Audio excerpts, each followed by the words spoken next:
Aloha, Ohana, Coach James here again with another practice that you can do at home. All you need is a ball, your water, and this time some Post-it notes. Let's get to it. For today's practice, we're going to start off with a drill I'd like to call the My Ball drill. Each drill consists of bodily control and hand-eye coordination. The first drill is going to be a squat and hold with the ball orbiting your body like so. You start in your ready position and you move the ball around your body, trying to keep your hips as still as possible. You don't want your hips to be going too far forward or too far backward.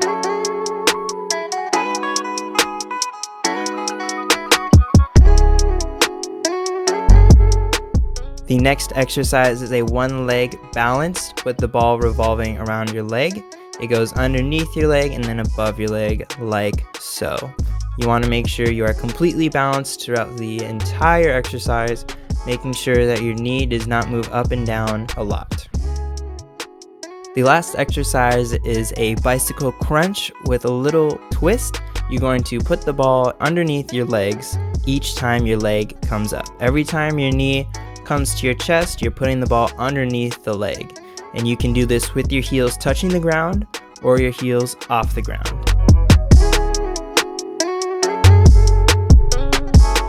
For this drill, you'll be doing each exercise consecutively. You're going to do your squat hold, your one-legged balance, and your crunches consecutively for 3 rounds, 45 seconds each.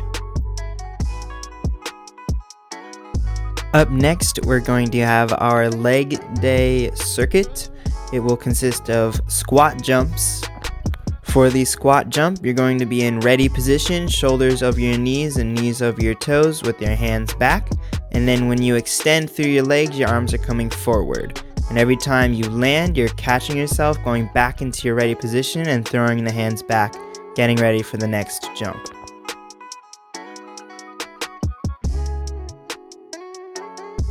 Lunge extensions. For your lunge extensions, you're pushing off your back foot, bringing that knee up to your chest, and then extending with the opposite foot that is still on the ground.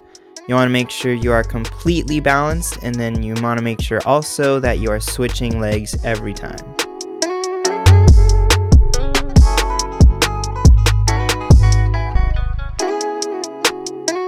Lastly, you have your squat 180s or your jump 180s.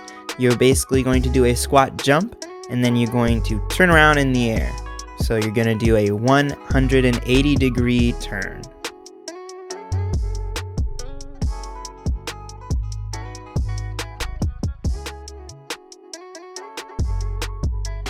For this drill, you'll be doing each exercise consecutively for 3 rounds, 45 seconds each. Next, we're going to move on to a drill I like to call the Postit Drill.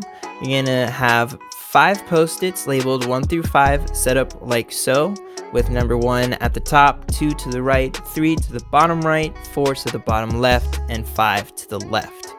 And next, you can have a parent, a sibling, call out a number, and you have to make a volleyball move to each number, like so. 1, 3, 2, 4, 5, 1, 4, 2, 5, 3, 1, 4.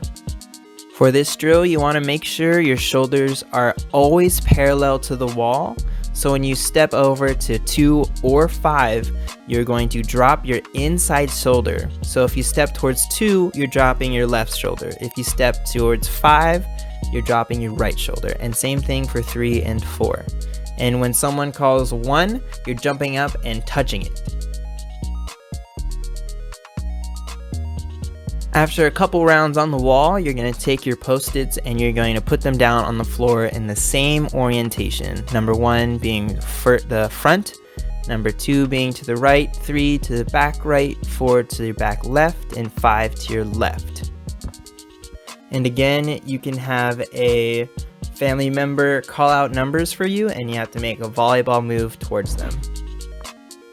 3, 1, 5, 2, 4, 1, 2, 5, 3, 4. Make sure every time you step towards a number, that other foot follows. So every time you're stepping 1, 2, you're resetting your feet every time you get to the position. 5, 4, 3, 1, 2, 1. Lastly, we're going to end practice with a core circuit. It consists of Spider-Man mountain climbers.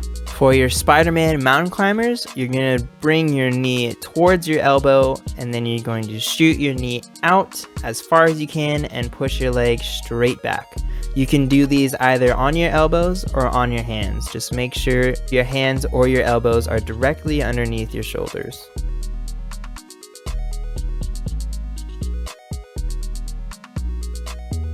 Ball push-ups.